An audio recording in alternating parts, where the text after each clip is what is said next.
साहब का गाड़ी जो है वो उड़ गया है और साहब का पता नहीं है। At the end of the day हम रोते हैं कि डैम बन रहा है और माइन हो रही है, वो डैम की बिजली किसके घर आ रही है? There are some places which have been announced as a tiger reserve without even having a single tiger. Why are you doing all of this? Are you creating glorified zoos? I was amazed कि forest department is not recruiting these local people as forest guards. They will have a ghost podcast someday maybe. I think one whole podcast. Naxalism has almost completely been eliminated from the tiger reserve area. कि Yeah, आप- you आप- did go to this place and you got arrested also. No? The conflict that we have, at least with tigers right now, is way less than what we had historically. Conservation requires sacrifices. Who knows it better than the communities that live around the forest? It was fun recording the podcast with Raza Kazmi.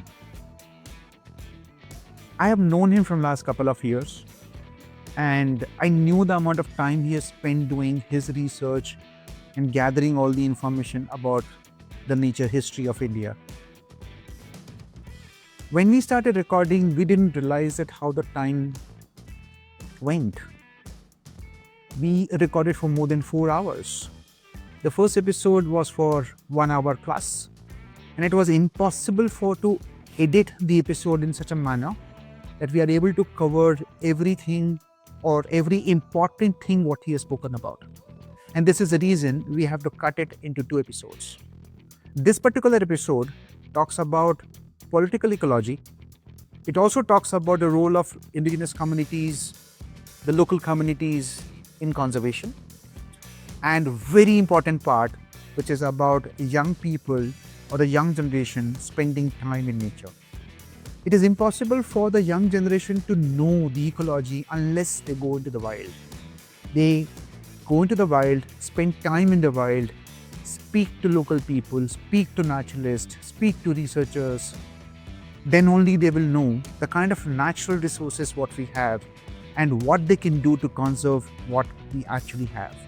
So do watch the episode, and I'm very hopeful I'll be able to catch up with Raza soon to record many more episodes. Yeah, so I think this whole hunting for recreation or for the protein, that was a way back scenario and things have really changed. But if you look at 60s, that whole poaching which happened and the tiger numbers started coming into the pressure. I think the knowledge what these local communities had were abused by the people who were in the cities, and they were pushing these guys to do the hunting for the gain. And that's how the poaching started off. But okay, that is one small part of it. But the major thing is that the area which you belong to, that's a major tribal area, major tribal area. And that whole insurgency started off. What was the scenario then and what is it now? So insurgency, the what we commonly call as Naxals, they're all Naxal movement. Maoist movements. They were inspired by the Chinese Revolution that happened there, Mao's agrarian revolution. And just to give a bit of context, Please. it will help people connect with how things are slightly different in say what is happening in Bastar and what happens in Jharkhand. Yes. Is that basically 67 में Naxalbari में so when CPM one thing about interesting thing about the left is that they tend to fracture a lot along ideological lines. So CPI bani Communist Party of India, then it broke into CPI Marxist and then just CPI. Then CPI Marxist जो है then it broke off into Naxalbari के time में उन्हीं में से कुछ और जो radical थे they broke off and formed another group called CPI-ML, Communist Party of India, Marxist Leninist. फिर उसमें से कुछ जो है वो they broke off and they formed CPI-ML-L, CPI, Communist Party of India, Marxist Leninist Liberation. So Charu Majumdar and all of these people were there, उसी में थे. तो जब नक्सलबारी movement हुआ and that was crushed, it was interesting because the government was also left and the Naxals were also left, but different shades of left. So वो जब crush हो गया, तो what happened was that the movement basically went underground, and two factions emerged. In fact, एक faction went towards Bihar because Bengal में दबिश बहुत ज़्यादा थी, प्रेशर बहुत ज़्यादा था पुलिस का. And the other faction went towards what was then undivided Andhra Pradesh, and that is Telangana का बाज का area. And the area, the movement that the section that went towards Bihar, they formed another party that was known as CPI-ML-PU, Party Unity. बाकी का मैं full form फिर से नहीं बोलूँगा. And the one that went south, they formed CPI-ML-L bracket PWG. बाकी का मैं नहीं बोलूँगा फिर से. PWG is for People's War Group. And then there was another third branch that was sort of living in the area that is what was known as Jungle Mahal. It is Purulia and basically Jharkhand, Bihar ka Jharkhand, Bengal ka border, that area. तो वहाँ पे they were completely third wing. उन्होंने अपना नाम दिया दक्षिण देश. They were called the Dakshin Desh group. Dakshin Desh because why? Because China was the Uttar Desh, north ka country. We were south of it, Dakshin Desh. So Dakshin Desh, and then they renamed themselves as something called the MCC, Maoist Communist Center. तभी तो फिर इन लोगों में ideology के थोड़ी ideology के differences पे ये स्प्लिट हुआ. फिर ऑफकोर्स आपस में फिर लड़ गए कि कौन ज़्यादा ताकतवर है. तो पलामू के एरिया में, सो व्हाट हैपेंड जब ये लोग the groups that went to Bihar, there the सबसे pressing issue that the downtrodden masses were facing was caste violence. And so they established this was a time when there were caste armies called Ranveer Sena. There's something called Sunlight Sena. So, and there were lots of massacres that happened along caste lines pe us zamane mein. So these Maoists went and they were like, they took on these upper caste armies. And so it was the fracture along caste lines that was their primary focus, and it was the landlords and the landed gentry of that time who were the main people who were seen as the torch bearers of injustice. So it was seen ki police, forest department, they were all seen as the instruments of this big zamindar जिसकी वजह से सारा गड़बड़ हो रहा था. Whereas the one that went south, they saw in the early days सबसे बड़ा pressing issue when they went into Adivasi areas. So basically what happens in Maoist,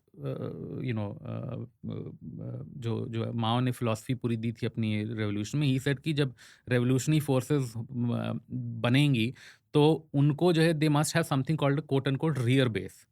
यानी कि जहाँ पे ऐसा सिक्योर इलाका जहाँ पे जब स्टेट की फोर्सेस हमारे पीछे आएंगी, they can not pursue us, and that will be our bunker, एक तरह से आप कह लीजिए नेचुरल फोर्ट्रेस. सो उस स्ट्रैटेजी को लेते हुए दी माओइस्ट ऑफ यहाँ के अपने एरिया, क्या नाम है, आंध्रा वाले, they chose Bastar, what would become Indravati National Park and वो सारे area as their rear base, and that is where they still have the strongest presence. And the Maoists of Bihar retreated towards from the plains, Bhojpur, Ara, Jahanabad, ये सब से towards Palamu. And so यहाँ पे they established their rear bases in these forests because they were naturally impregnable वगैरह. And एक और जो interesting difference है is in the nature of the forest. So India में फॉरेस्ट आपको पता होगा 3 तरह के होते हैं basically. Something called reserve forest, then there is something called protected forest, and then there is something sometimes called village forest, unclassed forest. वो तो कई सारी चीज़ें हैं. But the key difference between the RF and the PF is that, let us put it very simply, reserve forest में nothing is allowed in terms of human use until the DFO explicitly permits it. In a protected forest, everything is allowed until a DFO specifically prohibits it. So, for instance, example के लिए, naturally cattle grazing, जब तक कि अगर वो protected forest के area है, तो या लकड़ी collection, जब तक वो protected forest है, वहाँ पे अगर DFO स्पेशली उसको बैन ना करे एक डिपार्टमेंटल ऑर्डर निकाल के, तब तक वो अलाउड है. रिजर्व फॉरेस्ट में जब तक कि DFO ये ऑर्डर निकाल के ना बोले कि तुम कैटल यहाँ पे ग्रेज करा सकते हो, तब तक वो naturally de facto not allowed है, बैंड है. most of the forests in these Adivasi areas of Bastar, Northern Andhra, Balaghat, Gadchiroli, South Odisha, they were all what the British had made as reserve forest. Most of the forests in our areas, because they were 47 में जमींदारी forest, यानी कि पहले जमींदार के बहुत बड़े बड़े जंगल होते थे, private forest होते थे. 47 में when the government acquired all these forests, because they had such high human dependence on it, they were classified as protected forest and not reserve forest. सो लोगों का काफ़ी जो उसको हिंदी में उर्दू में कहते हैं हक हुकूक थे इन जंगलों पे, तो उस किस्म का रिजेंटमेंट नहीं था against the forest department which was से इंस्टेंस बस्तर में था, बिकॉज वहाँ पे क्या है कि वहाँ पे सब आरएफ है, तो वहाँ पे फॉरेस्ट गार्ड के पास बहुत पार हैं, वो किसी को भी वो मतलब ट्विग उठाने के लिए भी वो चाहे तो उसके ऊपर केस फाड़ सकता है वो उसका. तो वो जब पर्ची अगर वो केस की उसने फाड़ दी तो वो फिर वो आदमी तो फंस गया, वो पेशी देता रहे. So there was a lot of resentment among people because of all of this. And of course, the reservation, when it happened, it was all very haphazard. तो किसी से consultative तो था नहीं वो mechanism. So when the Maoists came in, their attitude towards the forest department was very different in, say, what is in Palamu and compared to what is in Bastar. So in Bastar and all of these, what was PWG controlled Iraqi, that is southern half of what we now know as Red Corridor. उसमें जो है वो the forest department was the first arm of the state that was targeted and kicked out. And there are many instances of, forest guards getting killed. There were instances of some forest guards remember reading being tied to the tree and the people, villagers being asked to come and publicly flog them. Because of course there was no, it wasn't a trial, so to speak. किसी के खिलाफ allegation है तो उसके साथ इस तरह का बिहेव होता था. अब उसने सच में वो वैसा बुरा आदमी था या नहीं था, उसने वो इनजस्टिस किए थे नहीं किए थे, I am nobody to talk about that. But ये हुआ. झारखंड में ऐसा नहीं हुआ. झारखंड और उड़ीसा इन सब में हुआ कि फॉरेस्ट डिपार्टमेंट को वो ज़्यादातर बोला गया कि तुम गांव वालों को परेशान मत करो, एंड देन व्हाटएवर जो आपको काम करना है ठीक है आप करते रहिए. So that is how it was the movement interacted with forest department in these Bastar landscapes, areas, in these landscapes. Palamu was very different. Palamu was very different. But your dad also has. Yeah, he had brushes with them and encounters with them. It was very interesting. So in those days, as the movement progressed, so I told you Bihar में दो थे MCC थे, Party Unity. Party Unity was eventually wiped out and MCC prevailed. And इधर PWG था. And it is them that they merged together in 2004. Incidentally, their Congress happened in Saranda, in Singhbhum, which is, it's always in the news as Asia's largest salt forest and this and that. That is where it happened. That is where the merger happened. So anyway, so MCC जो था वहाँ पे when they came around in Palamu Tiger Reserve, established themselves around 94, 95. My father was a DFO then. And it's difficult to say. My father survived a landmine blast. And I vividly remember that day and what I was doing and what was happening and the chaos that prevailed in the house. Because for the 24 hours, we did not know what had happened. All we knew was that we got a wireless to the headquarters saying that, साहब का गाड़ी जो है वो उड़ गया है और साहब का पता नहीं है अभी कुछ.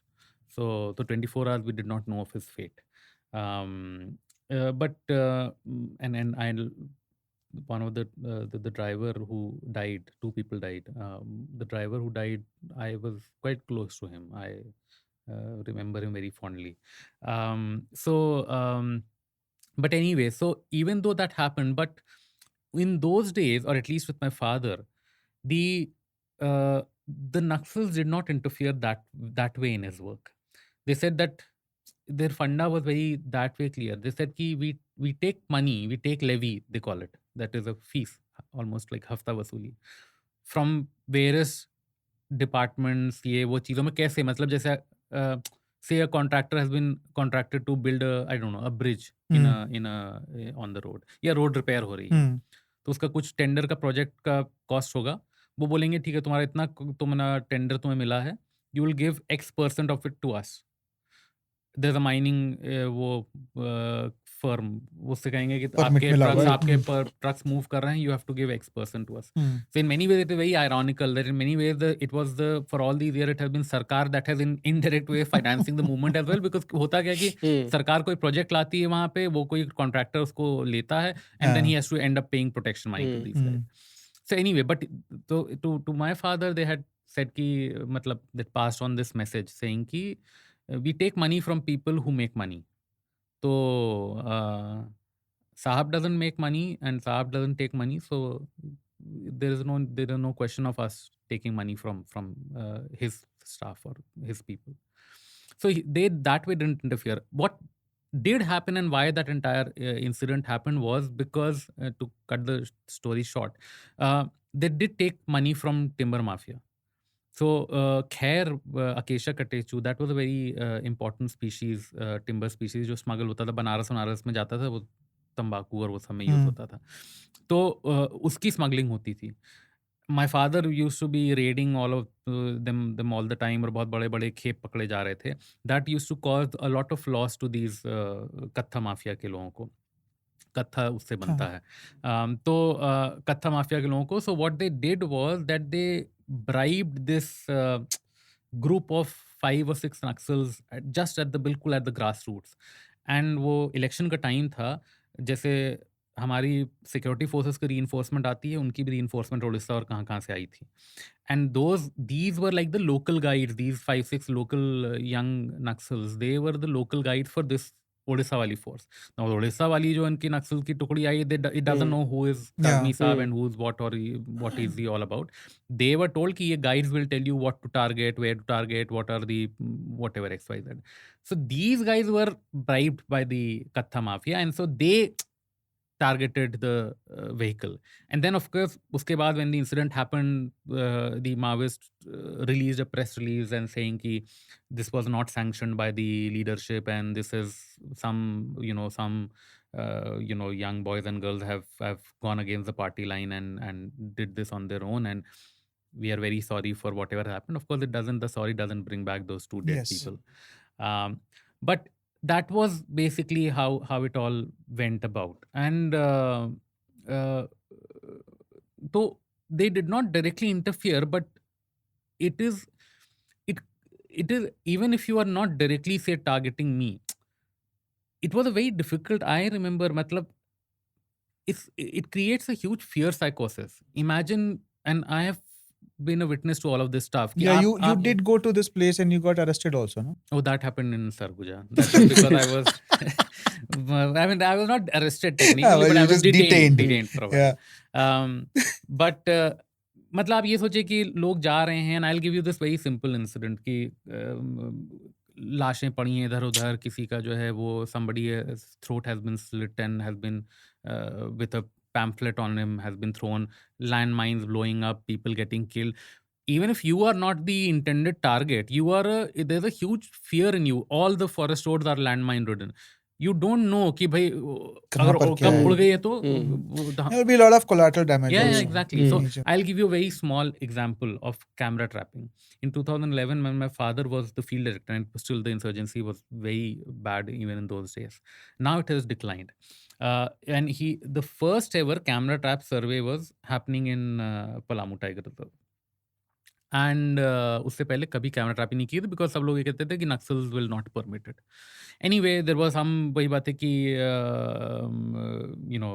डिस्कशन हैड, एंड वही बात है कि of course through the back channels messages were passed that the first department wants to do this, and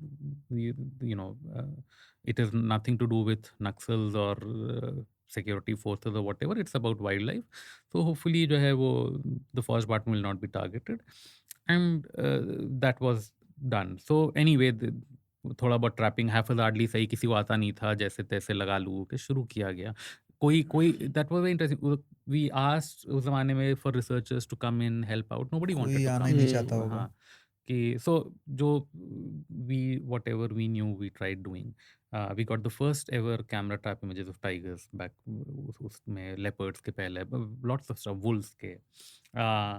But this one particular, there's a village called Kujurum deep inside the forest. वहाँ के कुछ trackers थे, तो they were given the task of tying वो the camera trap. Usually what used to happen, because prey base had been decimated, so the predators used to prey on cattle. तो cattle used to be the point where camera traps were put up. कहीं पे गाँव वाला बताता था, अच्छा फला जगह जो है वो गाय मार दी वगैरह, तो वहाँ पे लगाते थे camera trap. Now what happened was कि दिस वन पर्टिकुलर इंसिडेंट, वहाँ पे जो है वो कैमरा ट्रैप किसी गाँव वाले ने बोला कि अरे हमारी वो जो है इन्होंने गाय उधर मारी गई है व्हाटएवर. तो these trackers went and at this distance they spotted a carcass, bloated carcass, and they thought कि ठीक है चलो वहाँ पे गाय, so they got their gear ready, camera लेके वहाँ पे गए लगाने के लिए. When they reached the site close to this kill, they realized that it was not cattle kill. It was about 3 or 4 people who had their hands tied behind their back and their throat slit, and they were Oh, shit. those were the bloated bodies. So now imagine कि, and then फिर वो सब हुआ. Probably they were not, nobody recognized who these people were. There was a big turf war going on between the Maoists and another splinter Maoist group. So we guess that they could have been cadres from that group. Nobody knew. But anyway, now इस तरह के माहौल में how can you expect people to talk conservation and wildlife and patrolling and this and that? So that, but even then the forest department के especially, and all the credit goes to the daily wage trackers. Forest guards नहीं थे forest guard में, there was a 95% vacancy. Range officers नहीं थे, कोई नहीं था, सिर्फ field director थे, DFOs थे और सीधे daily wage के trackers थे. And whatever was saved was fully due to these guys, despite all the challenges. It is ironical that now things have gone very bad compared to what it was in those days. And even then it was not great.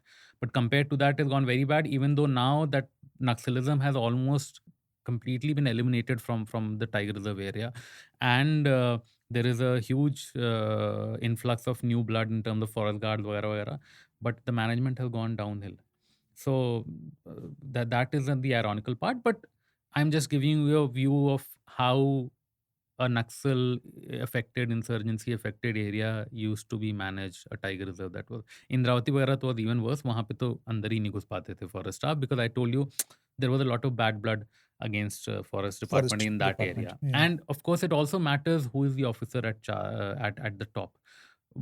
अगर my father used to go camp in these areas for days on end. Rest houses जब blow हुए थे, and then he came back and he has camped in it's a very interesting. He has camped in the blown up Maromar rest house, and he stayed alone in that rest house because शाम को the range officer and other staff got very worried, and everybody was scared. Yeah. And there had been a huge landmine blast just a few days prior to that. About a dozen security forces had been killed on the road leading up to the rest house. And he stayed, and these guys went back to the range office, which was at a big village called Garu. And my father says कि थोड़ा सा मुझे भी ऐसा अटपटा तो लगा, of course, कि अकेले ब्लोन अप रेस्ट हाउस में आप अकेले बैठे हुए हैं. चौकीदार बेचारा वो अपना कुछ खाना वाना दे के लालटेन रख के वो भी चला गया.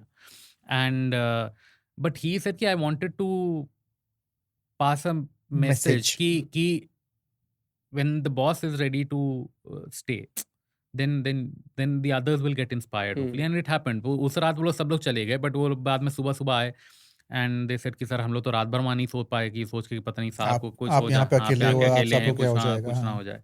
तो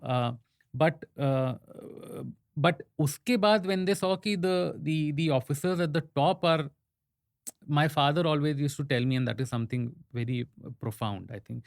He's written it somewhere as well. He said कि if you are not ready to put your life on the line for something that you are believe in or is your duty, you have no right to tell anybody else to put their lives on the line. So if I could not take that risk, or if I would not take that risk of going and staying in the field in those days, how could I ask my forest guard or my range officer to go and do the same? And when he did that, that created a positive domino effect where others started moving back into the field. So that is how it all worked. But now, why the situation has become so bad? Now the Naxalite movement is hardly there, and you have forest guards, more funding. Uh, there are two challenges, and again going back to history वाली भी इसमें एक छोटा सा snippet. I like to go back to history, but मैंने आपको कहा था कि हम लोग कैसे आज भी 100 साल पहले जो चीज़ बहुत हाँ चीज़ें बात कर रहे थे आज भी वही बातें कर रहे हाँ हैं. बिल्कुल. There was a very fine forest officer, ICS officer by the name of W. Grigson. He was in central provinces, and then later he was posted to the Nizam. के यहाँ पे he went for a survey. He was invited for survey. Nizam का territory में there are what is now the Amrabad and Nagarjuna Sri Salem Tiger Reserve. They were in his Nizam territory. वहाँ पे there was a anthropologist by the name of Christopher von Hammondorf who did fantastic work on chainsaws. So Hammondorf invited Grigson to come over, and Grigson was the representative of the British government there, looking into tribal affairs. And he, in 1940, I think this visit he does to Amrabad, what is now Amrabad Tiger Reserve, and he says कि मैं बंगले पे जब पहुंचा, तो there was only this Chenchu चौकीदार who was able to tell me stuff and who was very knowledgeable, this that. And he said कि I was amazed कि forest department is not recruiting these local people as forest guards. And forest guard जो हैं वहाँ पे अमराबाद में, they are recruited from Hyderabad and Mehboob Nagar and all these places. And these guys have no knowledge of the forest. They have no क्या नाम है, they are city people. They don't have, they get ill very easily. They are not at ease at the forest. They have no personal stake in the forest because they're not from the It's land. just a job. हाँ, it's just a job for them. तो वो अपना काम इनको delegate करते हैं और वो वहाँ चले जाते हैं. 100 साल बाद cut to Palamu, almost this is exactly what has happened. What happened was कि सारा जो भी forest guards recruit हुए, they were done through competitive exam. They're bright boys and girls. This is not a knock on them that way, but they are city boys, they are city girls. They are not कोई रांची में कोई जो है वो masters किसी ने physics में किया है, कोई इंजीनियर है मेरी तरह, कोई कुछ है, और वो आके इस नौकरी में लगे हैं. All of them, or at least a majority of them, there are a few exceptions, but a majority of them, for them it's just a job, and they want to get, like all of us, they want to do something better with their career. So now what is happening is कि they don't have that stake in the forest. And वो of course उससे ये भी problem है कि it is a hierarchical thing, the forest department. So unfortunately ऐसा हुआ है कि मैनेजर्स भी उस तरह से जो है वो उनको हार्नेस नहीं कर पाए हैं फॉरेस्ट गार्ड्स को टू, बिकॉज ये आर्गुमेंट और भी पार्क्स में आ सकता था कि भी कान्हा में कैसे फिर अच्छा मैनेजमेंट होता है, कहीं और कैसे अच्छा है. तो it's a mix of both कि ऑफिसर्स कैसे हैं, how are they using their human resources जो down the chain of command है. But at the core of it is this problem. जो ट्रैकर्स थे, जो डेली वेज गांव वाले थे, वही आज भी काम करते हैं जो थोड़ा बहुत काम होता है. एंड वही ज़्यादा जंगल में जाते हैं, लेकिन उनको आपने कुछ नहीं दिया. उनको you never give them a permanent job. They are still daily wage 11,000 कर रहे हैं. और जो आप फॉरेस्ट गार्ड्स लाए वो आप बाहर के लोगों को लाए जिनका ना उससे जुड़ाव है ना लगाव है उस जगह से, and who for them it is just a job. So I think that is, at least in these areas, I always say that India is such a vast and different country, diverse country. What is true for here might not be true might there. not be true for another place But I am altogether, telling yeah. this for the areas that I know, that it is until and unless you give permanent employment to local communities, especially the Adivasis, as forest guards, foresters, things will not change. Yeah, I mean, this point has been discussed multiple times with different people on this podcast, talking about the local communities, because they have a very different connection with that particular forest, and they will have a very different feeling protecting that forest itself. And somewhere on the name of the conservation, they have also taken the brunt of the conservation. Exactly. That is also there. There's a reality about it, because one day you could go inside the forest and today you say, no, hello, you can't. You can't even lift a bark which is, or a branch which has fallen. So that is something which is there. A lot of people have spoken about it, and I think it is very important to look at it. how these guys are getting empowered, how they are able to get a better jobs or permanent jobs with the forest department because they anyhow love forest. And that is exactly so. और हम लोगों ने hunting की बात की थी, but वो एक हंटिंग छोटा एस्पेक्ट है छोटा aspect है. In terms of the that way impact on forest या कार्बन फुटप्रिंट जिसे कहते हैं हम जैसे लोगों का, तो बहुत ज्यादा है. हजारों बहुत लाखों ज्यादा ज्यादा है. टाइम बहुत ज्यादा है. सो मतलब at the end of the day हम रोते हैं कि डैम बन रहा है और माइन हो रही है, वो डैम की बिजली किसके घर आ रही है? उनके घर तो नहीं जाती है, हाँ तो जाते वो यहाँ आती है, हम हमारे ही पास लोग हैं, आती हम ही है, यूज कर रहे हम ही हैं. यूज कर रहे हैं. तो हम लोग तो खैर we are that way hypocrites of the We first are order. the surely hypocrites. But ये वाली बात जो है कि local, it is not just also about forest guard being a forest guard. It is very important to remember. And क्योंकि मैंने देखा है कि पहले, जैसे मैं आपको बताऊं कि पहले डीएफओस के पास पार होती थी रिक्रूट करने की फॉरेस्ट गार्ड्स को. तो क्या होता था, जो भी पलामू में भी पुराने फॉरेस्ट गार्ड्स हैं जो बचे थे जब मेरे टाइम में, कोई ओरांव आदिवासी थे, कोई जो है वो परहिया थे, कोई कुछ थे. Because they were from the land, they wore a vardi and they had that sense of कि अच्छा ये सरकारी नौकरी है, इनकी Sense of authority है, pride also. pride है. They were in many ways community leaders of their local villages. Young boys and girls used to look up to them. They were like the wise community elders जिनके पास लोग जाते थे बात करने के, अच्छा कि हम ये लड़की हमारी कहाँ पढ़ाई करे, शादी में जो है वो किससे ब्याह कराना चाहिए, ये लड़का अच्छा है कि नहीं, आपको all sorts of stuff like जैसे आपके हर मोहल्ले में एक होता है ना, wise uncle. They were those wise uncle, opinion leaders, तो influencers, influencer if you would like to call them. तो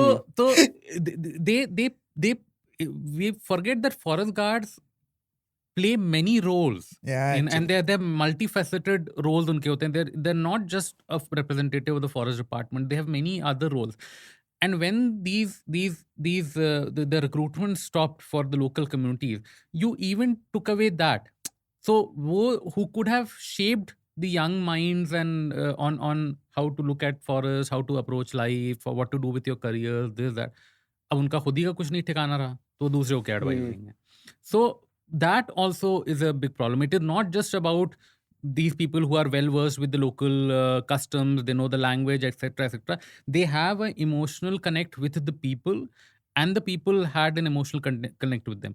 This is not to brush aside many cases of injustice or corruption or petty corruption that used to happen. That is all there, but as I said, we are all Amit Verma podcaster नहीं कहते multitudes, people contain multitudes. तो ये उनके forest guards के multitudes थे इनमें भी. Actually, there is something which has been going on in my head talking about preservation and conservation. I'm jumping from this whole part to the preservation and conservation because this when the Forest Act came into the play, when Project Tiger started off in 73, at that point of time, the simple thought was that whatever 8-9 different places were declared as a tiger reserves, no interference at all. The fortress style of conservation, which has more to do with the preservation, if I'm not wrong, wherein no interference at all and let the forest come back to what it was, however it comes back, whenever it comes back. Then you have a story of conservation where you are humanly interfering in conserving things. Yeah. It could be water, it could be more ecological restoration, whatever it is. What do you think? Which really works or both works? I think it depends. Both work because मेरा भी कई बार होता है कि I am not which might sound a bit again, ये तो पुराने ख्याल वाला आदमी है, लेकिन I am not a huge fan of reintroductions, for instance. I always believe that, and I've had this debate with a few friends about this. I always believe that reintroductions sometimes, to me, and I know this is again not a knock, सारे वही बातें कि this is not a knock on all the scientists and the managers who have put in a lot of hard work in doing this reintroduction in many places. But to me, from a very ecological point of view, it sometimes feels like a shortcut. It feels like कि I always believe कि let the forests themselves, it may take more years, 10 साल 20 साल लगेंगे शायद, but आप जंगल को इतना फला पूरा पूरा आप उसको हेल्दी बनाएं कि the prey base and everything bounces back on its own, आपका मैनेजमेंट सारा पुख्ता हो जाए कि जो the reasons that cause those disappearances in the first place have been resolved. Only उसके बाद यूजुअली टाइगर्स एंड प्रेडेटर्स की जब हम बात करते हैं, in most cases we still have functional corridors no matter how imperiled, but animals will come in, it will just take time. I mostly feel that that is the way to go, वरना unfortunately क्या होता है ना कि a lot of times, and if I were a manager, maybe I would also feel this way कि ओ अच्छा ठीक है, यहाँ पे टाइगर वो हो रहे हैं या जानवर कम हो गए हैं, वॉट एवर, चलो कोई बात नहीं, हम 4 टाइगर कहीं और से लेके ला के डाल देंगे यहाँ पे। And then it so it that way, that is what I mean कि मतलब जो एक वो हार्ड वर्क होता है ना, जो it is almost like, to put it very, क्या मैं उसका एग्जांपल दूं, it's almost like ecological restoration और प्लांटेशन में जो फर्क होता है। प्लांटेशन में है कि आपने बस पेड़ लगा दिए, पेड़ बड़े हो गए, ओह जंगल बन गया। और एक होता है इकोलॉजिकल रेस्टोरेशन, जो for instance what Divya and T R. Shankar Raman are doing, और भी एग्जांपल्स हैं, दैट इज सालों लगते हैं उसको आपको करने में। वही डिफरेंस है, मुझे कई बार ये लगता है कि आपको वो पलामू का एग्जाम्पल लें, पलामू में आप कल को 4 टाइगर ला सकते हो, कहीं से भी मिल भी जाएंगे, that will not solve the problem. Previous कहाँ है? प्रेबेस नहीं है, आपका इतना ज़्यादा एंथ्रोपोजेनिक प्रेशर है आपके जंगल पे, आपका जो है वो आपका एनफोर्समेंट ऑलमोस्ट जो है वो नेग्लिजिबल है आपकी, मतलब हज़ार तरह की दिक्कतें हैं आपकी, and those are the reason that actually cause the animals to go extinct in the first place. So until unless you have resolved all of that, habitat आपका डिग्रेड हो रहा है, तो आपने जब तक वो नहीं रिजॉल्व किया, तो आप जो है वो 4 टाइगर ला के रख भी दो, या आपने जो है वो 100 स्क्वायर किलोमीटर के एरिया में जो है वो आपने आर्टिफिशियली प्रे बेस एनहांस भी कर दिया, that again going back to what I said about the cheetah thing, why are you doing all of this? Are you creating glorified zoos, or are you doing it for the ecological benefit of it? If you're doing it for the larger ecological and landscape benefit of it, then you have to first eliminate all the factors that cause those disappearances in the first place, and then do reintroductions if it is needed. Sometimes they will colonize on their own. I agree that in some places you might actually need to, मान लीजिए कि आप बिल्कुल ही isolated है वो area, नहीं आ सकते tigers, there too many barriers, ठीक है, then you do, so that is one aspect. But then there is another, जो मैं सोचता हूँ कि कई जगहों पे ह्यूमन इंटरवेंशन या वाइल्ड लाइफ मैनेजमेंट का intervention, it in some cases does make sense, because anyway we humans are interfering in everything else all the while. So अगर फॉर इंस्टेंस अगर कहीं पे जो है हैबिटेट डिग्रेड हुआ है, तो वो किससे डिग्रेड हुआ? अपने आप तो नेचुरली तो नहीं अपने हुआ आप तो ना, नहीं हुआ है, हम वो नहीं भी तो किया हुआ ह्यूमन है। इंटरफेरेंस की या वजह से हुआ। 100%। सो देन अगर रेस्टोरेशन में humans are interfering in it और doing things that will speed up the process और व्हाटएवर XYZ, तो that is okay, but again it is a very fine balance कि अब जैसे one of the biggest trouble that वो है कि जैसे रेस्ट हाउस में रेनोवेशन का एक तरफ मलेज है, दूसरी तरफ जो है वाटर होल बना देने का मलेज है, water hole and check dams and this and that. You are making for instance water security के नाम पे आप जो है, या मतलब वो प्रेबेस एनहांसमेंट पानी हो उसके लिए आप हर जगह ये वाटर होल बना रहे हैं, एक मैं देखता हूँ हर जगह ग्रासलैंड बना रहे हैं। For what? क्योंकि आपको एक हमें टाइगर नंबर बढ़ाना है। अब टाइगर नंबर बढ़ाने के चक्कर में टाइगर का मेन प्रे क्या कि ठीक है हम ऐसा करेंगे माहौल की चीतल बढ़ जाए, मान लीजिए फॉर इंस्टेंस जहाँ पे चीतल मेन प्रे बेस है, ज़्यादातर जगहों पे वही मेन प्रे बेस है, या सांबर है, हम ऐसा करेंगे वो बढ़ जाए, and then so we are making water holes in dryland ecosystems where which were always dry, and they were dry for a purpose. वो चिंकारा का एरिया था, वो फोर्ट हॉर्न एंटेलोप का एरिया था, या ग्रासलैंड जिनका मैनेजमेंट जो है वो इस तरह से करने के चीतल के लिए बढ़े, उसमें आपने हॉक डियर जो है गायब करा दिए अपने सारे। टाइगर नंबर बढ़ जाएंगे क्योंकि उनको तो मीट खाना है, उनको तो वही बात है कि वो चाहे कैटल से मिले, जैसे वो ब्रह्मपुरी में हो रहा है महाराष्ट्र में कि वो खाली जो है वो no wild prey base yet they are proliferating, Yes. या उनको जो है वो चीतल से मिले, so your tiger numbers will rise, but your hog deer are going, Corbett is a very good example, though it has done phenomenally well in terms of tigers, the hog deers have gone near extinct in Corbett. They were the westernmost, I think, if I'm not mistaken, the westernmost distribution of hog deer in India, because the grasslands and the management was done in a way which boosted the population of cheetal, but it was at the cost of the hog deer.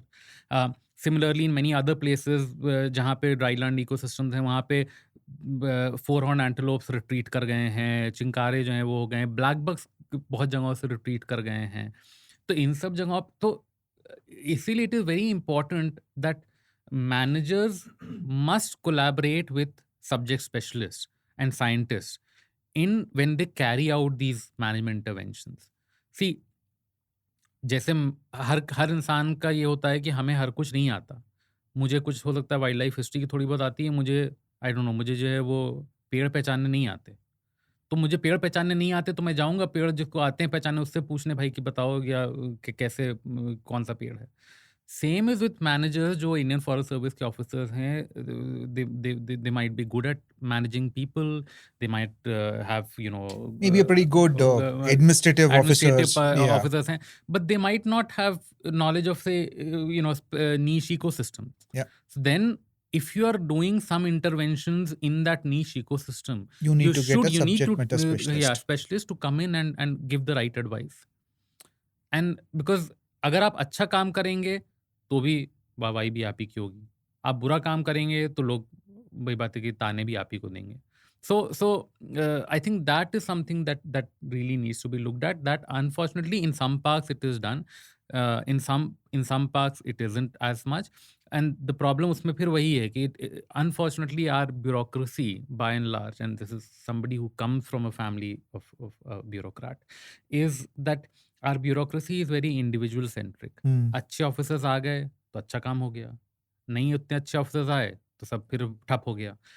Institutionalise नहीं है चीजें. Until unless you institutionalize कि नहीं this has to be done, आप water hole बनाने जा रहे हो यहाँ पे तो you have to get, of course वो सब भी मोल्ड होता है, but I am saying at least put it, at least एक स्टार्ट तो लो कि इंस्टीट्यूशनलाइज इट, कि भाई रिसर्च साइंटिस्ट आएंगे और वो उस पर वो देंगे तभी आप ये कर सकते हो. You can't do it on your Vim और fancy. So I think that is something. So that is why, matlab, it's a rather nuanced way of looking at where human intervention is needed, where it is not, under what circumstances, so on and so forth. How much also? Yeah. How much? Coming back to tigers, 1973 when Project Tiger started off, I think the numbers were told were around some 1,800 odd tigers were left. And then that whole Project Tiger started off. At that point of time, the way preservation was looked at, or the conservation was looked at, was that it's a fortress style of conservation where no human interference, let the tigers come back. And tiger did come back. So looking at some of those unfortunate incidences of Sariska and Panna, but overall tigers did quite well. But north and east, or say, largely east and northeast actually, didn't do well. Why? So again, I think uska bhi, the biggest reason for this is two. One would be that to some extent insurgency did play a role on this. And why I say this is because see, the Maoists don't hunt per se. They're not into hunting. And there are very practical reasons for it. One is bullets are very precious commodity. They will not waste it on animals. Two, they're always on the move. So hunting ke liye you need time, you need whatever, you have to stay at place for a while. So these are the two reasons. जो उसमें नहीं है. अभी recently I was reading some interview of a surrendered Maoist. She said कि in a very senior level, she said कि for the entire year they are given 50 bullets. So अब 50 bullet में आप हिरन मारिएगा कि आप जो है वो अपने उसके लिए बचा के रहिएगा अपने कि if you get into combat with the security forces. So they don't hunt. But what happens is that in areas where Maoists hold sway, the enforcement power of forest department completely एविसरेट्स, वो बिल्कुल गायब हो जाता है। Hmm. तो उसमें फ़ायदा ये होता है कि जो लोग जो शायद पहले शिकार इसलिए नहीं कर रहे थे कि उनको ये डर था कि अरे शिकार करेंगे तो केस हो जाएगा, तो मुकदमा हो जाएगा, तो कोई पनिश कर देगा, वो डर ख़त्म हो जाता है। तो बाकी लोग जो हैं वो शिकारी एक्टिव हो जाते हैं। अब उसमें 2 चीज़ें होती हैं। एक ये होता है कि Maoists, even if they might not condone hunting, they might not agree. There are many incidents where Maoists have issued public diktats saying कि शिकार नहीं करना है, whatever X, Y, Z. But if there is say a village में communal hunt हो रहा है, ठीक है, 50 लोग गए हैं शिकार खेलने के लिए या 20 लोग ऐसे भी जाते हैं शिकार खेलने, they can't stop them because that same public is also their support base. So they can't displease them. A lot of times in Palamu and other places I know of where Maoists held sway, वहाँ पे होता था कि in some cases even if the forest guard dared to interfere in such matters, sometimes they would come and warn the forest guard politely, saying कि हाँ ठीक है, या ही दैट गाय ठीक है, आपकी बात सही है, शिकार नहीं होना चाहिए, ऐसा वैसा, he has made a mistake, but you don't put a case, we'll talk to the guy, but you don't do it. They of course वो टॉक टू द गाय होता नहीं है, वो शिकार फिर भी चलता रहता है। वो that is one way where it affects. तो अब एनफोर्समेंट पार चली गई, लोग शिकार खेल रहे हैं अपने जब उनका दिल चाह रहा है, that eliminates the prey base. The second is what happens is कि दूसरा ये होता है कि बहुत बार जो द माओइस्ट में if you look at there कार्डर स्ट्रक्चर, द जूनियर मोस्ट कार्डर, what happens is they usually call something called हम लोग के ज़बान तरफ उसको कहते हैं भरमार कहते हैं, भराठिया बंदूक कहते हैं, which is basically country made weapons. And these country made weapons, what often happens is कि when people are going hunting, they'll go and tell them कि अरे हमको तो 4 या अपने भराठिया बंदूक जो है वो दे दीजिए ना कि we want to go hunting. Now again the Maoists won't refuse because again you don't want to displease the people. So then some of these country-made weapons, they are sometimes used during communal hunts as well or mass hunts as well. So in that way.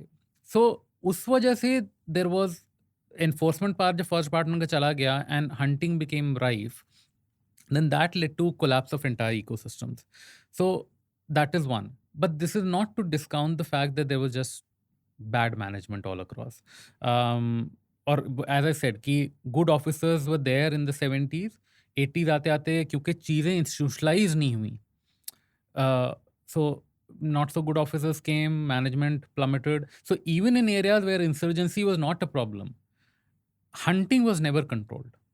And hunting was never controlled. That is why जो है वो the prey base went. And when the prey base went, then the predators जो है वो they were usually poisoned off. So it was a unlike say what happened in a Sariska or Panna, where tigers were selectively poached out and the rest of the food web was intact.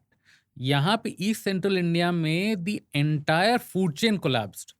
Right from the deer species up till the tiger, everything was poached out. And that is much harder to restore. You can get tigers back or one species back which has been selectively taken out, but to rebuild the entire food chain, that takes years. And वो एक बहुत बड़ी problem है जिस वजह से ये पूरा हाल हुआ. And of course to some extent I would say conservationists and scientists are also to blame to some extent because of the fact that आप ये देखिए कि all the conservation science, all the conservation organizations का intervention, conservationist की writing, research, everything has been, I put a invisible line sometimes, I say everything east of Kanha is a dark patch, everything west of Kanha people like to work in.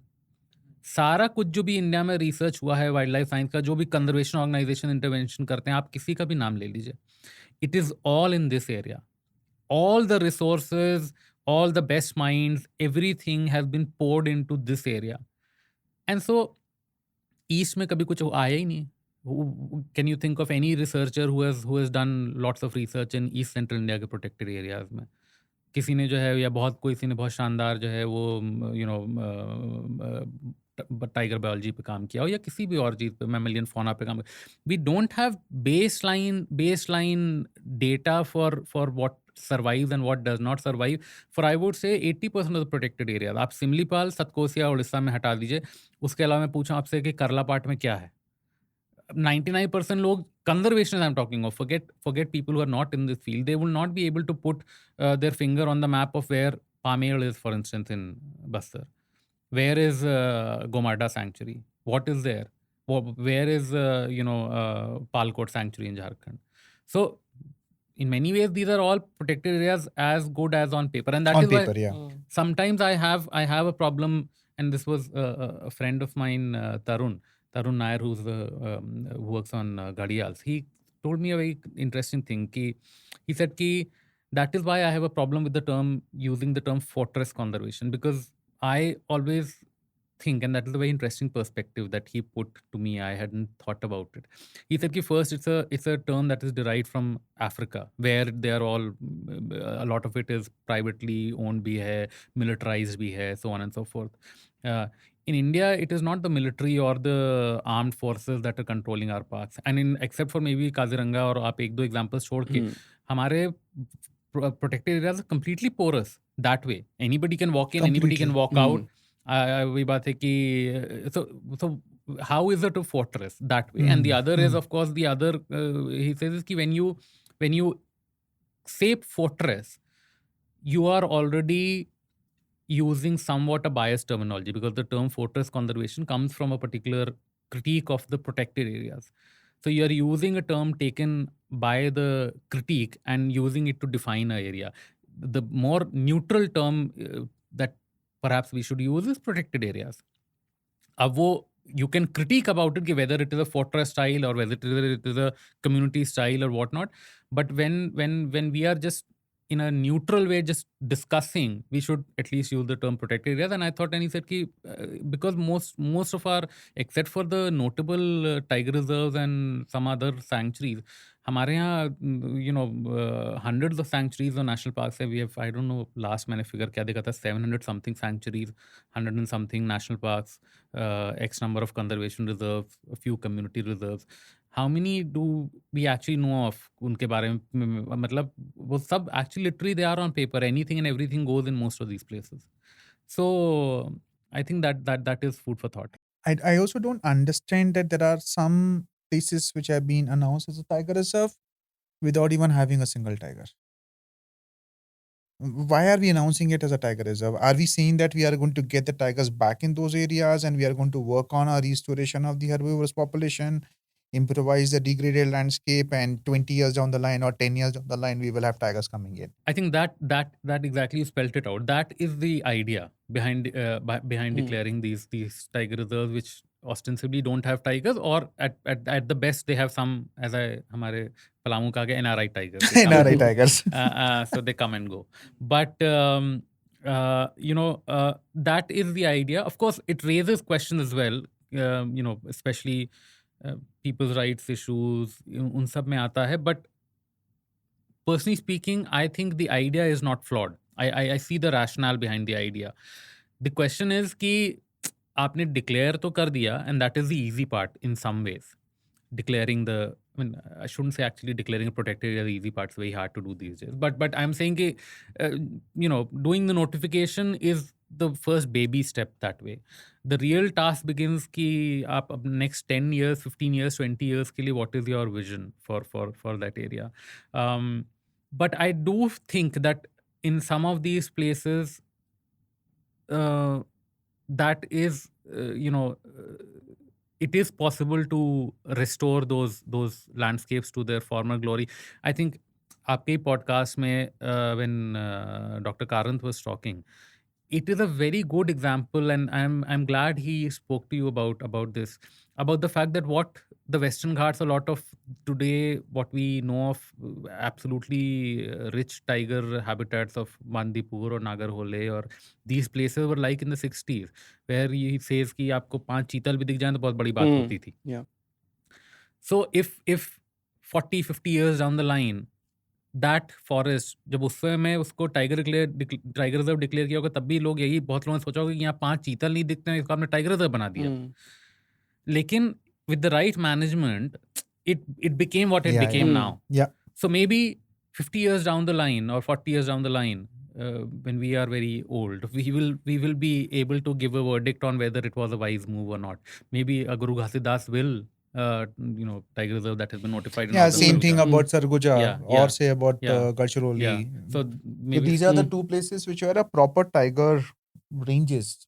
And Sarguja, I was obviously listening to one of your talks in which you spoke about it, the princely state and obviously the Maharaja and the family and the friends all put together killed more than 2.5 tigers in 40 years. So just imagine the number of tigers that particular landscape actually had, that they could kill 2,500 tigers in 40 years. 2,500 tigers. In 40 years. But imagine how Yeah, many yeah. tigers Yeah. that place could hold. Mm. Same thing with the Gadchiroli. It's a beautiful forest. I have driven through the forest and it's an amazing forest. It's the same thing. So you have the forest. Yeah. It's all about that. How do you make sure that you are able to make it a tiger landscape? And that is where I think when we talk of communities, उसमें ही सबसे to their credit Adivasi areas में भले ही hunting की वजह से wildlife has declined in सब areas में, but it is to their credit largely that the habitat is still intact. Because as I said, forest department की enforcement power zero. Most of these protected areas nobody cares for, or they are as good as the paper they were notified on. And if the communities wanted, they could have clear felled the forest एकदम ही अच्छे से खत्म कर सकते थे. And it is not to, मतलब ऐसा नहीं कि ऐसा नहीं हुआ है. If I remember correctly, Assam में there is Sonitpur में 100 square kilometers of forest was almost clear felled by people during the insurgency period, जब बोडो वाला पूरा movement चल रहा था उस time पे. I think Sonitpur is the district, but I mean, people can look it up on the web as well. So it could have been very well the case in Bastar or in Jharkhand, or forest department couldn't have done anything about it. The fact that they did not clear fell these forests and they did not expand their ठीक है, कहीं कोई हो सकता है किसी ने एक फार्म अपना एक्स्ट्रा बढ़ा लिया, कुछ ने कुछ कर लिया, that is in the larger scheme of things it doesn't matter as much. So that is where credit is due as well. Probably if it was urban people like us, we would have been prime real estate. जाओ जितनी जमीन ले सकते हो ले लो. So that is why when you look at communities, their impact, क्या अच्छा बुरा, it's all a very mixed bag. And yeah, it is. But do you really think that India can have more number of tigers than what we have right now? Yeah, absolutely. How many? अब फिर लोग कहेंगे कि number ऐसे random डाल रहा है, but I think easily, if I were to use just history as my barometer, Yes. I would say even today we can easily have upwards of anywhere between 15 to 20,000 tigers. Wow. Because there's a huge tracts of forest are just completely empty. Of course, this is just a number thrown in the air that way. Realizing it is very difficult because as I said, जितने tigers will increase, conflict कैसे आप manage करेंगे, conflict will increase. I remember John Singh साहब के साथ मेरे कई बार इस पर डिस्कशन होते थे, एंड जॉन सिंह साहब and me had a lot of back and forth on this, because he used to say कि वी ऑलरेडी हैव इतना कॉन्फ्लिक्ट इधर उधर जहाँ पे tiger numbers have increase. So when if tiger numbers were to increase everywhere, how would you manage this conflict? Which was a fair point. And my point was that historically these areas have, so there is scope, and if if when the numbers increase, the management will also adapt accordingly. Yeah, but the point here is that if we go back to the history and talking about those kind of numbers, we had more forest cover at that point of time in absolute percentages. More people, I mean less people. Now we have 1.4 billion people. We didn't have those many people. The conflict which happened at that point of time, maybe it was not documented, maybe it was less. Now it is getting documented because we have medium So of you communication. might have less conflict, but more documentation. Yeah, that also is a possibility that we are just getting to know about these conflicts which were not documented earlier, I were will- not spoken about it. I will tell you, and this is something I can fairly confidently say, and this is something that goes against intuition perhaps. The conflict that we have, at least with tigers right now, is way, way less than what we had historically. Historically, tigers were killing more people, and perhaps I don't have the figure for the cattle, but there was lots and lots of cattle killing that used to happen as well.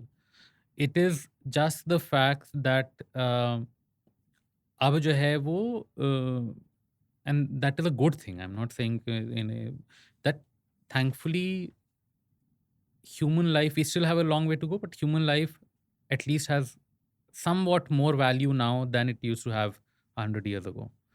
100 years ago, landscapes like Bastar, southern Odisha, in some way, there used to be man eaters that used to kill 150, 200 people, एक tiger. अभी आप जो है वो पूरे India का figure ले लें तो जो है वो उतना नहीं आया शायद एक साल का when I'm talking. That is one landscape that was. But is that because of just high numbers of tiger? It was a bit of both. One was that there were quite a few tigers around as well. The other was that, as I said, in many of these areas, it was a byproduct of the bushmeat hunting. So because the natural prey numbers were low, the tigers were going after cattle, and with cattle they eventually came in contact with humans, and there was a lot of man killing that happened. This is the pre-poisoning days. तो उस ज़माने में poison, carbofuran, ये सब जो सस्ते में agricultural pesticides आए इंडिया में, they were not easily available. Hardly anybody in those areas ever had heard of agricultural pesticide. So then the villagers were in many cases at the mercy of the Gora Sahab or the Brown Sahab. Ki they will come and shoot and kill this animal because most of the time they could not get them with their bows and arrows and stuff or traps or whatever. So that is how bad the conflict was. We tend to forget because and to some extent even people like me are to blame कि हम जो है we talk of the tiger numbers and इतना ये जानवर यहाँ थे पहले, इतनी वाइल्ड लाइफ थे और ऐसा ऐसा. We don't really speak about the human toll that was happening in those, it was taking those days. And to the credit of the British, they have documented quite meticulously in most places. As I said, every forest division, अब ये सब छूट गया है documentation, अब हमारा खराब हो गया है, but पहले every forest division, every state used to produce something called the administrative report, and every report had subsections of every forest division, what was happening in every forest division. They had to give a detail of how many animals were, how many people were killed by animals, wild animals. And if you were to do the maths for it, you would find that the conflict, or at least the absolute number of people getting killed, is very low compared to what it was historically in India. Very interesting. I thought that the scenario would have been very different. So that is why I say it goes against intuition. Yeah, it does. What do you think is the future of Indian forest? I think somewhat if I may repeat, I'm almost like that Jim Corbett ka letter. In some areas it is doing well and it will do well probably, but in a large part of area things are not looking very upbeat. And I'm not just talking of protected areas, especially I'm talking of the corridors, the insatiable appetite that we as a nation have for mining and roads and all sorts of linear infrastructure, and the push for more growth, more mines, more this, more that. That is something that is quite troubling. So that is why almost as Corbett said, he said कि कुछ princely states and whatever. So our आज के princely states are our star tiger reserves and stuff. There probably they'll be fine, but I am not too sure about a lot of our corridors and a lot of our, as I said, PAs of that people have not really even heard of. If you were made the forest minister of India and given you 10 years to do whatever you want to do it, 10 years straight out, 2 terms have been given, and a minimum time period what is required to look at some impact happening.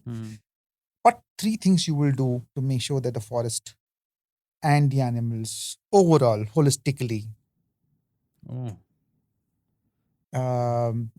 that is a do very, better? that is a very tough ask.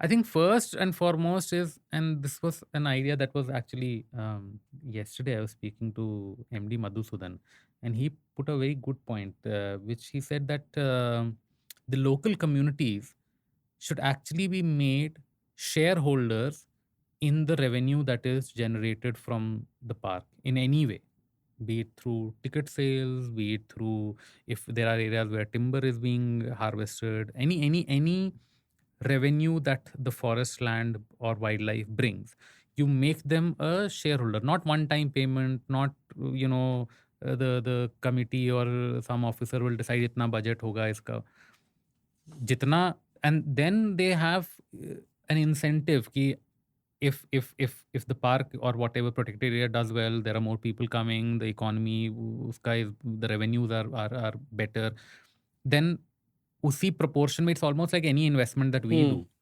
आप जो हैं वो the communities get their fair share as well. And I thought that was a very fair point. I think that is something that should be looked into, and it is not. I mean, yeah, people might say it's far fetched, but if you अब जब forest minister मैं बन ही गया हूँ तो फिर why not? तो I think that is one idea that I would really want to actualize, and the other, of course, is as I said, that local recruitment to the post of at least the forest guards and foresters.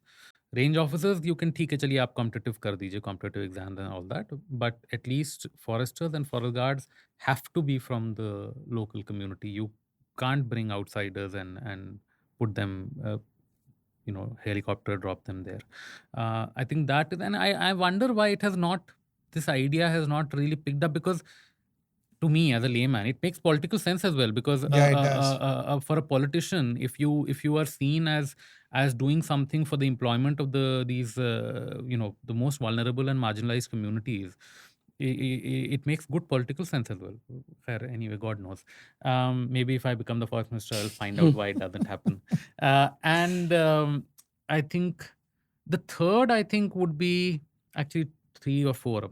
काफी चीजें मुझे समझ में आ रही, but one would be, as I said, collaboration between scientists and managers. Like, it should be institutionalized. It cannot be on the whims and fancies of अच्छा अफसर आया तो अच्छा काम हो गया, नहीं आया तो फिर सब काम ठप हो गया. That cannot be go on. So it has to be like the government has to institutionalize कि नहीं, ये तो collaboration you have to do whether you like it or you don't like it.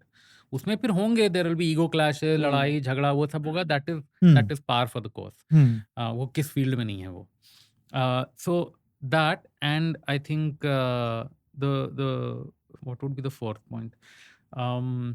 I think the fourth would be just making our parks and protected areas, especially, and just forests, more accessible to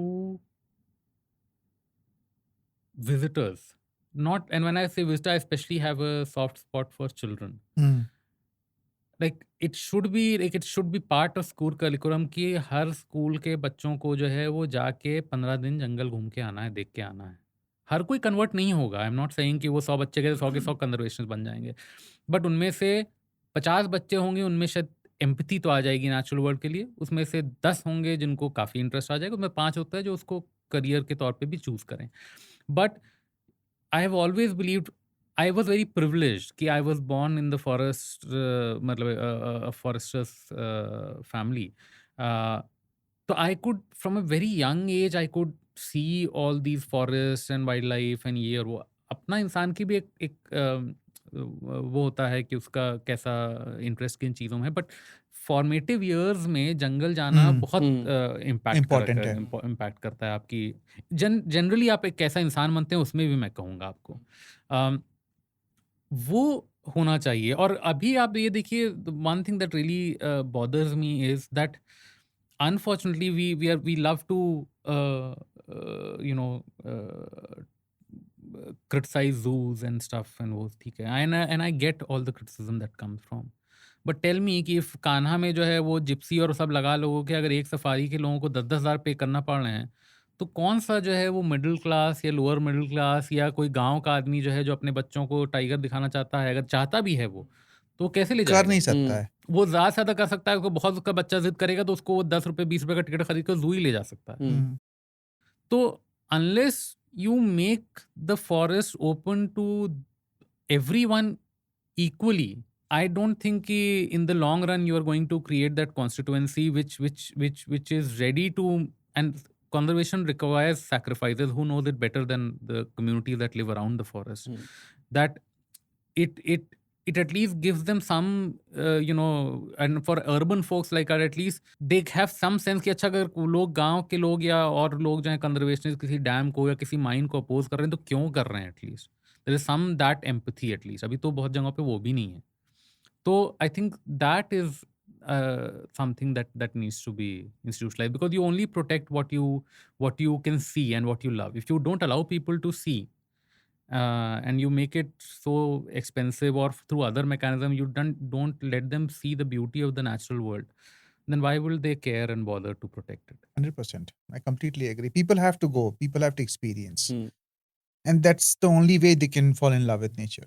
And if they don't fall in love with nature, then obviously nothing and is going to happen. आप लोग जैसे films बनाते हैं, books होती हैं, उसका अपना importance है, उससे भी बहुत फर्क पड़ता है, लेकिन एक बार जो आदमी खुद देखता नहीं, है वैसा अपनी वो आँख से, वो दोनों नहीं में थोड़ा बात सा है। डिफरेंस है, Difference बिकॉज है, वो आप yeah. टीवी पे देख रहे हो हाँ, या फोन हम्म, पे देख रहे हो या लैपटॉप पे देख रहे हो, बट जब आप जंगल में जाते हो तो आप जंगल को फील करते हो। एग्जैक्टली, वो फीलिंग हम्म, एक पिक्चर देख के नहीं आ नहीं आ सकती है। वो फील करने के लिए आपको जंगल ही जाना पड़ेगा। मैं तो कई बार मैं इसी बात पे मैं कई बार कहता हूँ कि मैं गूगल मैप्स पे जगह देखता हूँ, अच्छा ये पहाड़ है, यहाँ से रोड जाएगी। It is actually when I drive through that road and look at the पहाड़, हमने कि हम्म, भाई साहब ये तो इतना ऐसे ही लग रहा था फालतू सा पहाड़ इसमें जो है मैप में, and what a grand structure yeah, this Hmm. Is, it and is. so you have to see things for Yeah, You yourself. have yeah. to see, you have to Yeah, experience yeah, it, you have to feel it. Okay, let's take a small detour yeah. Please. into a topic that I really like. So, whenever you read Kenneth Anderson books, one section that keeps coming up is occult Hmm, and folklore hmm, and ghost stories hmm, and supernatural hmm, hmm, elements that are part of Indian hmm, hmm, folklore. So, in your research, in your hmm, experience of digging through all these old books, hmm. you would have found something Oh, interesting. lots of nice ghost stories, lots of fascinating, supernatural occurrences and stories, and some of them through books and stuff, some of them through my travels. Hmm. I tend to spend a lot of time talking to people who the frontline forest staff who spend a lot of time. The best storytellers I have found are Mahouts and Chokidars. Okay, they are your, if you are a story buff, you have Speak to to them. Hmm. speak to them. So and they tell the most amazing stories, because they are always हमेशा वो रहते 24 घंटे जंगल में. So I have come across some very interesting ghost stories, and I've had a couple of weird experiences of my own.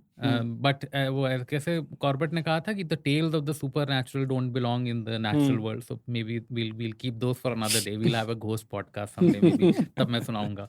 But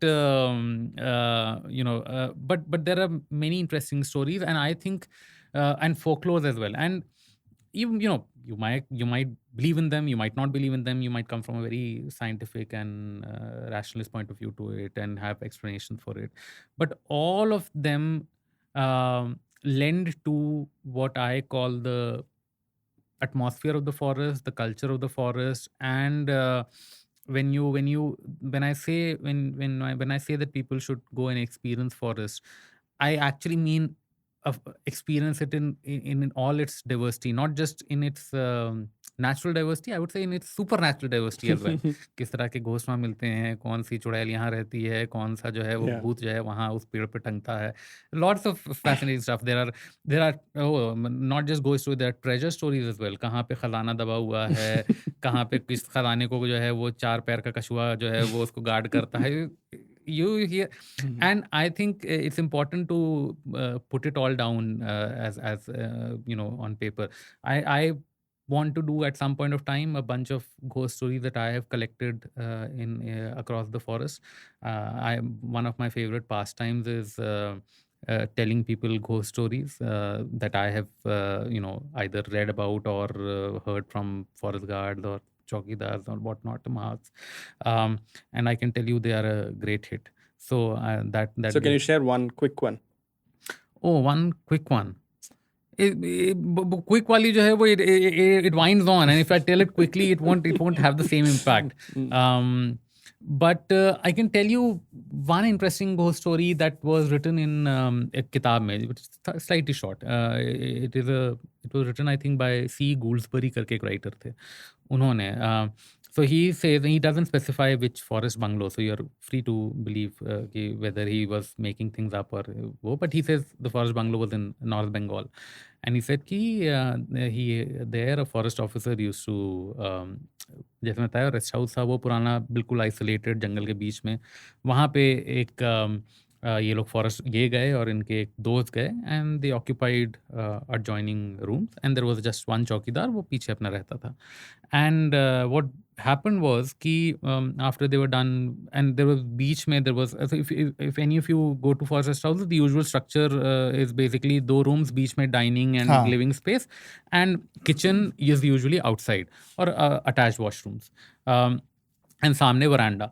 सो रात में जो है वो ही सेड कि when I met my friend the other morning he look very under slept and very मतलब परेशान type का. नहीं सेड कि डिड यू, उसने पूछा क्या बात है भैया सोए क्यों नहीं, तो उन्होंने कहा कि नहीं कि did you here the footsteps बाहर, ये चौकीदार जो है रात भर पता नहीं क्यों वरांडे में चल रहा था. एंड नॉर्थ बंगाल के forest bungalows are mostly wood, so कटपट वो बहुत आवाज़ होती है जब चलिएगा तो ये बोले कि अच्छा ठीक है कोई बात नहीं, लास्ट फॉर चौकीदार. तो चौकीदार को बुलाया गया, पेशी लगेगी. चौकीदार बोले कि नहीं साहब, आई हैव नेवर, मैं तो अपने जाके सो गया है ना, आई डोंट वॉक एंड ये एंड सब. तो देवर लाइक अच्छा ठीक है चलो कोई बात नहीं, करना पड़ेगा कुछ इस पर investigate. Then what happened was कि द नेक्स्ट नाइट वो फिर से शाम में they retired for the night, काम वाम करके अपना जब वापस लौटे तो एंड दिस चैप जो था वो ही वाज देयर. अब की ही सेड कि जो हमारे ऑथर साहब ही सेड कि आई आल्सो वाज लाइक कि मैं भी नहीं सोऊंगा, जरा देखता हूँ क्या होता है. And he said sure enough I started hearing footsteps at around 12ish or whatever in the night. This is the era of no electricity, no nothing. तो इन्होंने कहा कि मैंने कहा कि क्या है घपला है, तो मैंने 1-2 बार आवाज़ लगाई चौकीदार को, कोई रिस्पॉन्स नहीं, बस आवाज़ वो फुटस्टेप रुक जाते हैं एंड देन फिर कुछ देर में शुरू हो जाते हैं. तो देन ही सेड कि वो मैं नीचे फ्लोर से आई पियर्ड इन एंड जो गैप होता है दरवाजे और उसके बीच में, एंड आई सॉ कि clearly a shadow of foot boots falling on the ground. अब कह रहे थे कि इतना मैंने देखा एंड देन अगेन जो है वो it stopped. So I was wondering कि मैं बाहर जाके चेक करूँ. ही बाहर जाके मैंने चेक किया, इफ आई रिमेंबर करेक्टली, बहुत साल पहले मैंने पढ़ी थी किताब में, तो वो कुछ नहीं दिखा वगैरह. फिर he came back and then about 10 minutes later he heard a absolute blood curdling shriek coming from the other room from his friend. तो ये गए भाई दौड़ते भागते क्या हुआ, और वो उन्हें कहा कि उसका उनके बेचारे जो दोस्त थे उनका तो बिल्कुल जो है चेहरे का रंग उतर गया था. ही वॉज कम्प्लीटली, उनका सब पेल पड़ गए थे, वाइट हो गए थे. तो ये आज कि भाई क्या हुआ, तो पहले तो कुछ टाइम तो he could not speak, but then थोड़ा बहुत उनको स्टिफ विस्की शॉट्स पिलाए गए to get him loosen up. And then he said कि अभी दिस हैपेंड कि I also heard the footstep. तो मैंने कहा कि मैं कुछ नहीं करूँगा, मैंने जो है वो अपने कंबल डाल के मैं लेट गया कि अब मैं सो जाऊँगा बस चुपचाप, I am not going to pay attention to this. And then he said कि the lamp that I was मेरे बेड के बगल में था एंड सामने जो है वो देयर वाज ये मिरर, सो ड्रेसिंग टेबल वाला जो होता था. सो ही सेज कि at around 12ish when the footsteps happened, or then uske suddenly the footsteps stopped and then I suddenly saw ki this apparition come visible next to me, next to my bed, and the apparition becomes visible and it looks at him and he's absolutely frozen when he sees this and he thinks it's a bad dream.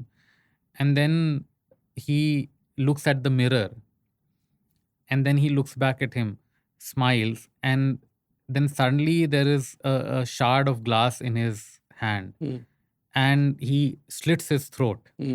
That apparition, and there's whatever blood ka that he sees, vision and everything, and then it disappears, and this guy of course screams and goes.